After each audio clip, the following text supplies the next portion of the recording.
So here's another instalment in the Citroen Ami. You all know how much I love the car and I don't want to get rid of it. I think probably Citroen know I've done my best not to be a dick about this. I've had my fair share of them over the years, awkward customers, and I just don't want to be like that. I would have preferred to keep the Ami, but I don't want to be out of pocket. As a motor trader, if I sell this car in future, I have to declare what I know about the car, whether it's been in any accidents and anything detrimental I need to declare. That puts me in a very bad financial position, because if I tell a customer what I think about this car, which I have to by law, then nobody's going to buy it, so I'm stuck with it. So here we go with the Saga Part 50. Again, that's where I believe probably the original point of impact was on the car, and you can see the marks there on the door. They're all up there, where the door's been pushed in. But the worst bit, so that's the door, so it needs a new door. There's a crack inside there. The inner panels, I thought this was perhaps standard Citroen fitment, but you can see the inner panel there, that doesn't meet, and it's the same with that one, that's bowed out. Now these struts here, I can't get to the struts, that's enclosed, without taking all this off, and probably without removing the front and the side. I've looked all underneath, and it's just a massive job, and I don't want to do it. And to be honest, I don't want Citroen to do it either, because I know they'll make a mess. That's nothing against the mechanics at Citroen at local garage, but mechanics can't do that, it's body shop. This is the worst bit. So it's not just the door that's damaged, it's the inside, all around the door frame. Now, if you look in there, you can see, hopefully, if I can just get that to focus.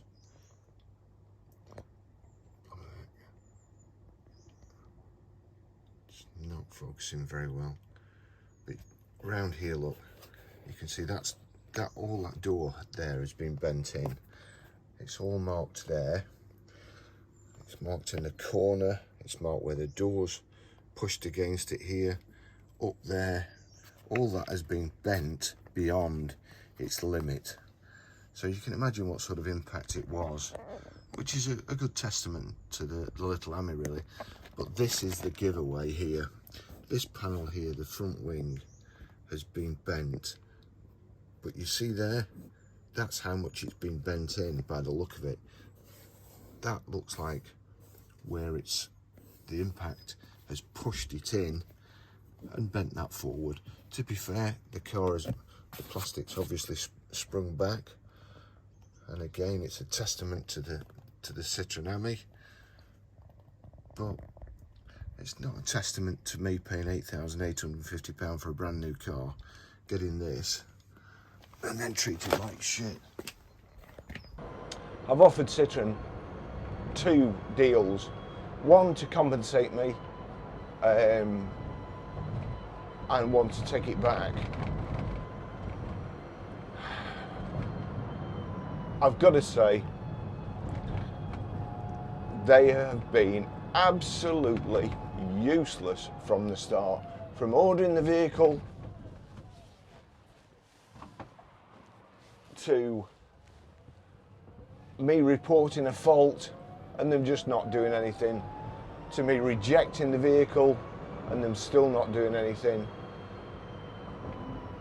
A new team has taken over and they're just as bad. In fact, I'd have to say the way they treat you is arrogant, complacent, ignorant,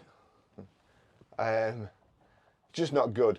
Now, in order to put you or draw a picture for you over the years, I've had a couple of customers, and one of my friends has had the worst customer. I'll tell you my customer first. Working on my own before me and John got together, working on my own. I had about 15 cars, a limited budget. It was probably 20 years ago, and it's before all these laws about 30 days and so on, faults. And chap bought, it was a beautiful car. Really, I only sold beautiful cars at the expense of profit, really. You know, the cheaper cars you sell, really, the more money you can make. If you go for proper examples, you've got to give good money for them, but you can't charge good money because people search for the cheapest on Auto Trader. So anyway, this chap came and bought it, and about a week, 10 days went by, and he rang me up and he said, I want to bring this car back. So I said, why? Well, you know, what's wrong? He says, there's nothing wrong with it. He says, my wife doesn't like it. So by which time I'd bought other cars and so on, and I'd advertised it, and you know, the logbook was now in this chap's name. There's another owner. It's just, you've got to go through all the valeting process again, and it's just too much expense. And I said, well, you know, to be fair, that's not really a reason for returning it. Sure, you know, if you want to part exchange it to something, then, but there's a cost implication. So anyway, I didn't hear anything from him for a week or so, and then I got a call off him. I want to bring this car back. So I said, well, we've already spoken about this. You know, oh no, there's something wrong with it. It's got a major fault. The head gasket's gone. So I said, okay, what makes you think the head gasket's gone? He says, there's oil in the water. That is one of the first signs of a head gasket going in, and it's a major sign. The head gasket, you've got your engine block, you've got your cylinder head. The head gasket goes between the cylinder head and the engine block. There's a water jacket around the engine block, and there's also oil feed pipes or oil feed channels around the engine block. They go from the engine block to the cylinder head and a pump around the engine. The head gasket is kind of a flexible material. You can fasten it, clamp it, and it stops these things leaking. So, looks like the head gasket.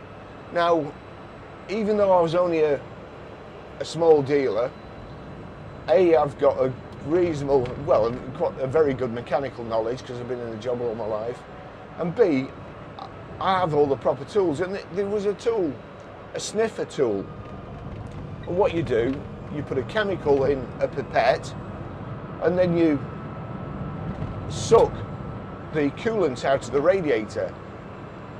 If the chemical turns blue, then it's detected combustion gases, basically. So you know that the gases have bypassed the gasket and they've got in the coolant. The reason I use that is because I open the radiator, and usually if the oil's in the water, you get like an emulsification, like a white sludge, and there was no sign of it. And the other indicator is if you take the dipstick out, sometimes again you can see sludge on the dipstick or drops of water. And again, so that's the oil. Sometimes the oil gets into the water, sometimes water gets into the oil, sometimes both. And there was neither. So I'd done the gas test. So I said to the chap, what makes you think the head gasket's gone? And he goes, oil in the water. So I said, well, where? He went, there. And I said, well, that's your windscreen washer bottle. And I took the top off the windscreen washer bottle, put my finger in it, and there was fresh oil. He'd obviously got no mechanical knowledge.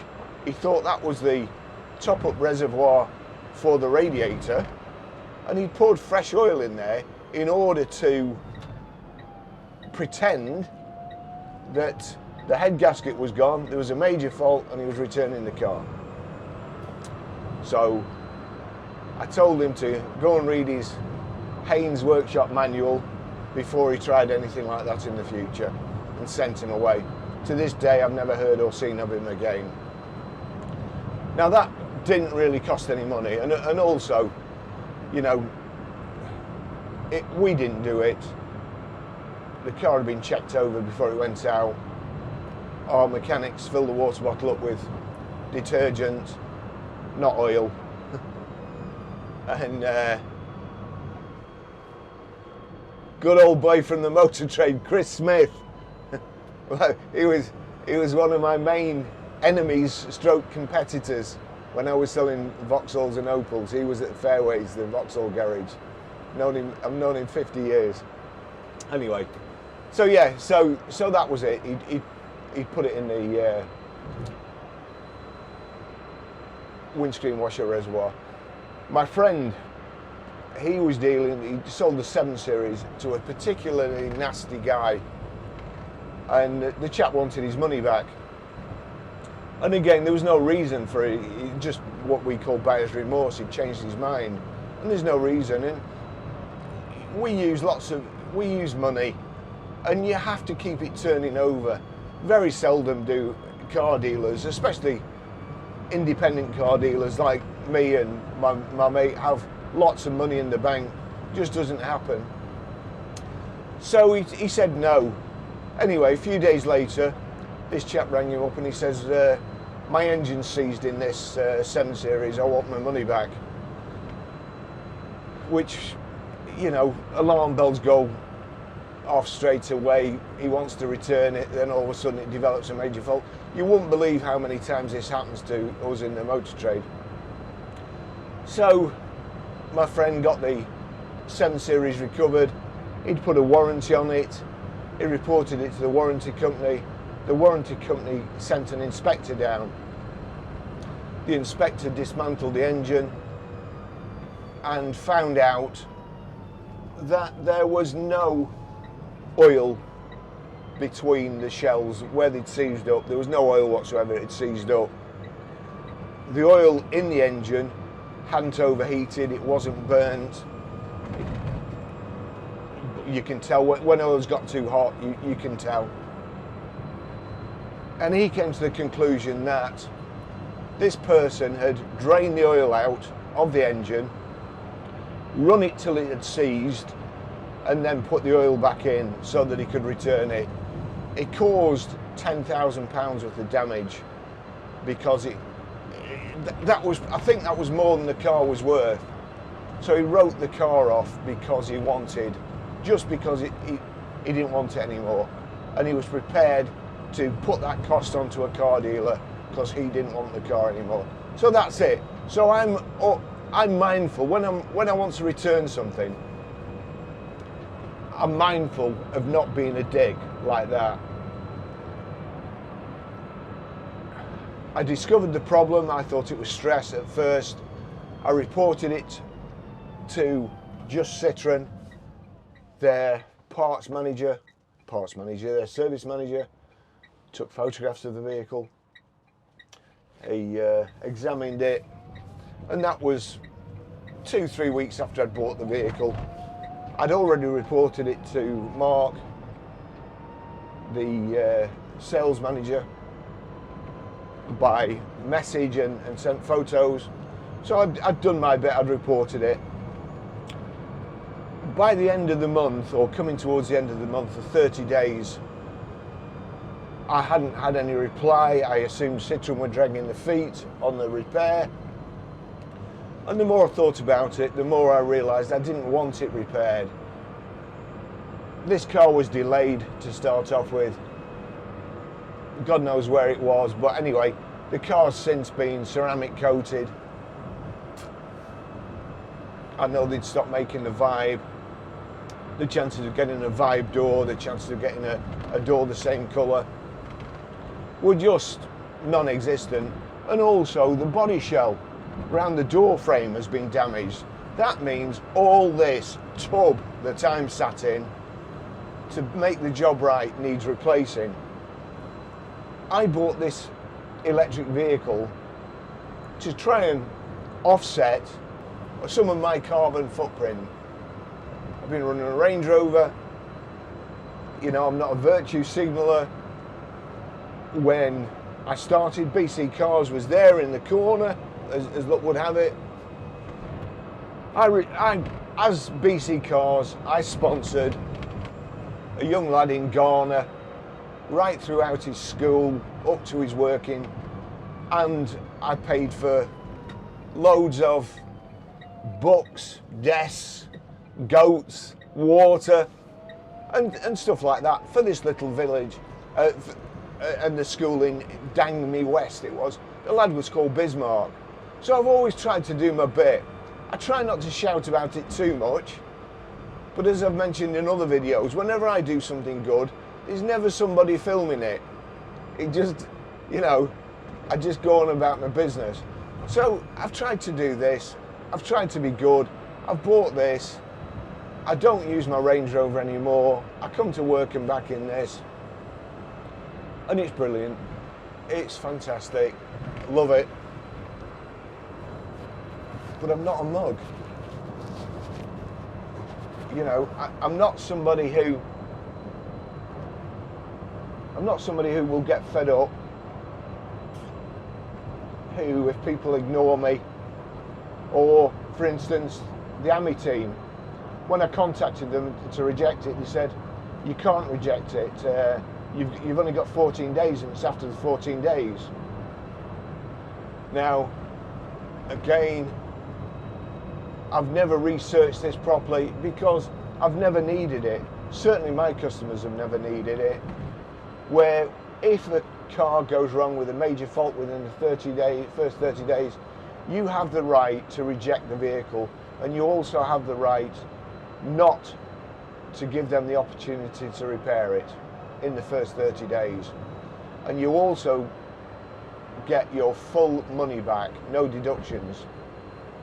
So as it got towards the end of the month, I could see what was going to happen.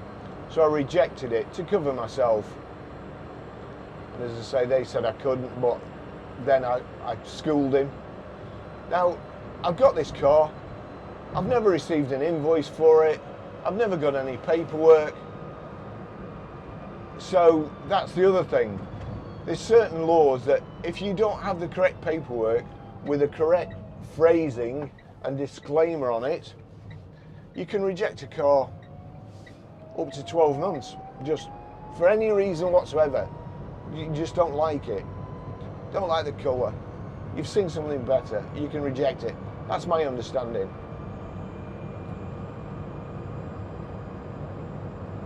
I had a legitimate reason. However, Citroen dragging the feet.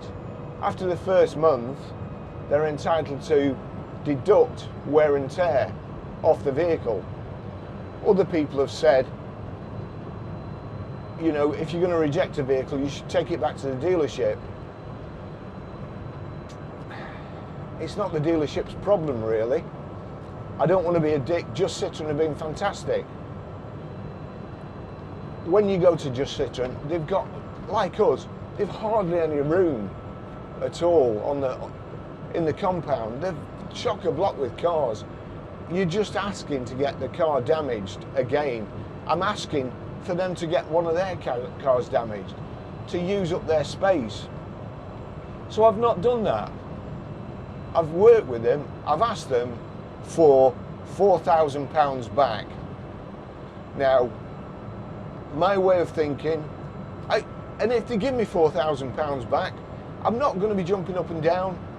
You're thinking, well, I'm doing a Mike Brewer. Oh, I've got the cheapest Citroen Ami ever. I've got a Citroen Ami that needs a new body shell. Now think about the new body shell. All this body shell is sealed. There's sealant all on the frame, keeping it in place, stopping it rattling, all down the sides. All this has got to come out. The front panel's off, the back panel. It don't bear thinking about. Just Citroen won't be able to do that. A body shop, and I know very well, I've done stuff like this. I've done lots of body work. I'll cut a picture of my Opel GT in. I'm not just a car salesman. I've worked throughout everything, every aspect of the motor trade, from being a valeter to being the general manager, parts manager, sales manager, service manager. I've done mechanicking, I've done body work, I've done electrics, I've fitted sunroofs, alarms, dash cams, radios. You know, in the old days when I first started, cars didn't even used to come with door mirrors. You used to fit the door mirrors. You know, speakers weren't in. Cut holes in the door panels, fit the speakers in the back shelf, wire them all up, get them through. I've done water leaks. Water leaks, it basically involved taking everything out. You know, so that's my grounding. I do know what I'm talking about. I know values. I've sold cars all my life. I know values. I know what a write-off is. One particular car, Citroen Ami, was advertised last week, and in the small print it said it was cheap. In the small print it said it was a write-off. Somebody had tried to break in and they damaged the door lock. The insurance company, Citroen couldn't supply a door lock for however many months. The insurance company didn't want to pay out for a hire car until the door lock came, so they wrote the vehicle off. That's the owner's story. I find that a little hard to believe myself, but who knows. So he's selling it, and he's selling it cheap, and he's selling his for £6,000. I'd be left with a car. If they put a new shell on it, I've had it ceramic coating. To do the ceramic coating again, that's another £450, and the car just won't be right. This is done at the factory and sealed everywhere, all around here, and sometimes it still leaks a little bit. I just know, and even if I gave them the opportunity to repair it, I could still reject it after they repaired it. So you still maintain that right to reject it. So I just knew it was a non-starter. It would take months and months. I bought this car. I was kind of thinking about retiring, and I was kind of thinking about doing a me and mon ami, and just going different places in the car, videoing it around the UK, even to the extent of putting it on a trailer to take it to nice places and showing people who weren't in the UK the Ami and the beautiful parts of Scotland and all the other parts, Yorkshire and so on. There's some beautiful places.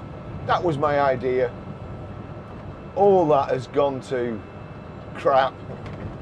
I can't do anything on the car that cannot be taken off. This can be taken off, dash cam can be taken off, reversing cam and so on, all that can be taken off to return the vehicle. But I've got a Webasto heater there. I've got an affiliate deal with Webasto.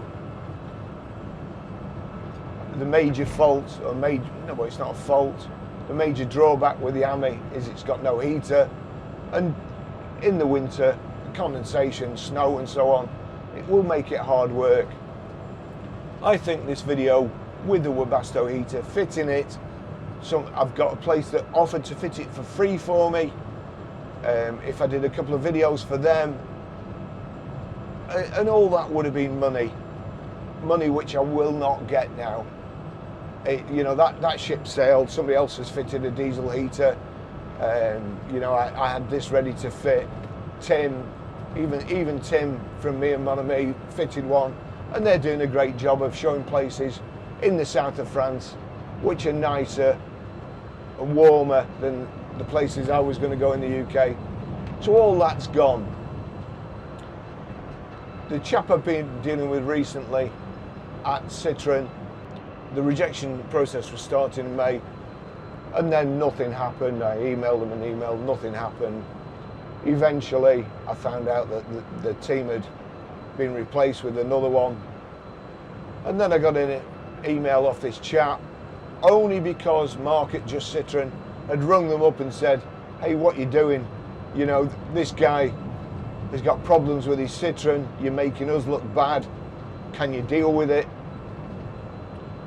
And that's what they did. They rung me. Then they emailed me to say, by this time I discovered that it wasn't stress cracks. Perhaps that threw them. Perhaps part of it's my fault. But it wasn't stress cracks. And I saw from the original photos, a couple of things rung alarm bells. When I checked the tyres on it, they were way too high. The number plates, somebody else's number plates had been on there. I'd had another chap call in the garage. He'd gone to pick up his Ami. It wasn't the one he ordered. He'd ordered the tonic, and it was just a base. Then he had all sorts of trouble. He tried to sort it out with Citroen, and he said they just treated him, you know, with disregard, complete disregard, and he cancelled it, and he's not got one. My Ami, some of the number plates had been on it, so it had two. So it must just have been chaos at the factory where they PDI them. They'd just not done it properly. So then I look back at the photos that I'd taken originally the day before I picked it up, and that somebody else had sent to me. And sure enough, when I zoomed in, I can see the marks. Me, stupid. All that experience, what do? I miss something like that. I was that excited to get it. Just a complete schoolboy error. And it shouldn't have happened. But anyway, it did. So they asked me to provide the video. Obviously didn't believe me that it was damaged before I picked it up and that I'd not noticed. And I sent them the 4K video showing this damage, showing the damage on the inside. They also asked for my reasoning why I wanted that amount of money back, and I told them. And then they asked me to take it in for an inspection. It's already had an inspection, and it's more and more delaying tactics. I want this matter over. I want it finished. I want to move on. I want to buy a Fiat Topolino if that's what I decide to do, or something else. Or keep this car and get on one fitting the heater. So then I sent them this, I sent them the videos, I sent them my video log, I sent them the videos that you lot watch.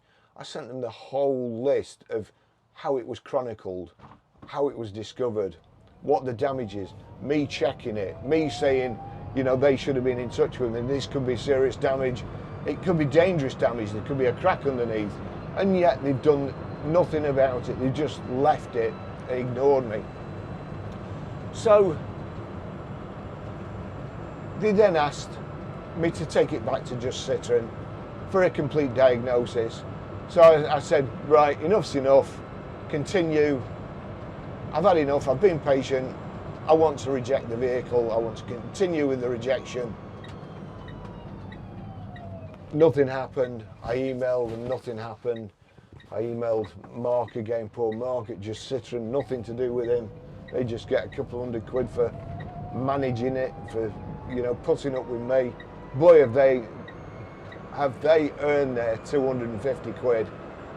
You know, and if you're watching Mark, I completely apologise. So I saw my arse. I'd had enough. I took legal advice, and they said, right, tell them that you're definitely rejecting it.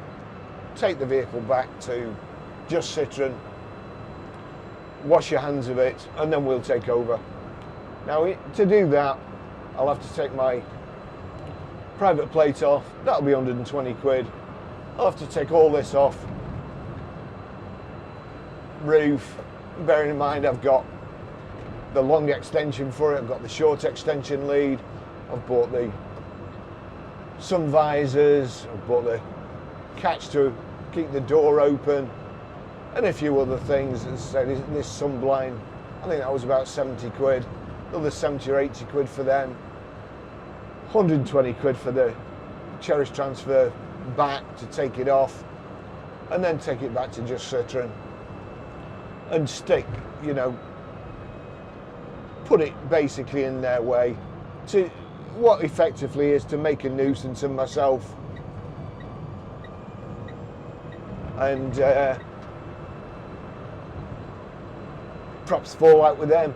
Mark sent me an email straight away when I said what I was doing to say it's got to be insured. So, you know, keeping up the insurance. I've got this privately insured, not through my garage.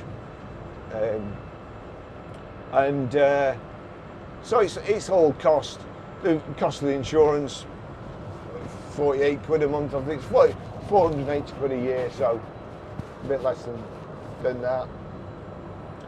And my money just sat there, doing nothing. Money that I could use, this 8,000. I could buy an £8,000 car, sell it next week, make £1,000, and keep going. So the money it's costing me, it's too much. It isn't fair. And they emailed me back again to say, are you aware, or we asked you for more information. They haven't asked me for more information. So I emailed back, what information? You've got everything. No answer. Emailed them again, still no answer. And I'd given them till the close of business on Thursday, the 10th of August, to either come up with a satisfactory solution, either promise me my money back or give me the £4,000 back. Never heard anything. I emailed them Friday to say, you know, that's disgraceful. It's now Sunday. I've not heard from them. If you're watching Citroen, you are a disgrace to the motor trade. That's all I can say. I love Citroen cars. I like old Citroen cars. I like this. You don't deserve any business. You don't deserve to have dealers like just Citroen. You're letting them down. You're letting your customers down. You come up with a great design, and I dread to think of how many people have rejected these cars, because the ones I've seen, and they're great. Yeah, they really are. They're fantastic. So I'll try and remember to cut some emails in the correspondence. May the 19th, they said they'd take it back, and then just ceased all correspondence. I've got better things to do with my time, unfortunately. I've got a main YouTube channel that's just surpassed 32 million views. And you perhaps might think, well, in this day and age, 32 million views isn't a lot. And it's perhaps not. But it's 32 million views of just our cars that have been for sale. Proper bread and butter cars. No clickbait headlines with me going, oh, and you know, none of that stuff. It's just me talking about cars. And it's evergreen stuff. It's stuff that doesn't get a massive amount of hits week one or day one. But I'm still getting hits on a car that I sold 15 years ago. So if I'm still getting payments on cars that I've sold today in 15 years, how old will I be? 80. That's my pension. This was going to be another string to my bow, the Citroen Ami channel, that I could build up, enjoy myself doing it, and be my pension, or part of my pension. Citroen have well and truly Munsoned me. So what I'd hope would be a happy channel and helpful channel and help me reduce my carbon footprint. You know, there's no point in me trying to reduce my carbon footprint and then taking this to Citroen to have all this plastic replaced. There's no need. If I had all the plastic replaced, there's nothing to say that I couldn't, after they'd done that, wasted all that money. And this is my thinking behind having the money back and not having it replaced. I could do that, have all that waste of time and money, go and park up on Starbucks, and somebody reverse into me, and I'm back in exactly the same position. But that's my thinking. I don't want to do that. I'm not a hypocrite. Let me put it this way, if somebody brought this car to me, or if I sold this car, and somebody come back a couple of weeks later and said, you know, I've discovered this mark on the door, it could go deeper, I want you to replace all the body and the door. And bearing in mind, if they did replace the body and the door, I'd still have the front panel, the back panel, and this door, which would be the original and probably a completely different colour than the rest of it. It would look like a dog's dinner. If they brought it back to me, I would say, I'm sorry, but in all good conscience, I can't do that. It's a waste of money, and it's a waste of plastic. It's a waste of resources. I'll give you your money back, and I'll sell it to somebody else and tell them that's what's happened. I'll perhaps reduce it by a few £100. You know, but so long as they know, and if then they say, no, I don't want it because of that, I'll say fine and I'll keep it. That's what I do with this car. My plan is to keep it, not to sell it, although you know what motor traders are like. You get a good offer on something. I've said in other videos, I don't get attached to people, I don't get attached to cars. Probably the only thing I've ever really got attached to in my life is my dog Dino, my last dog Dino. And you know,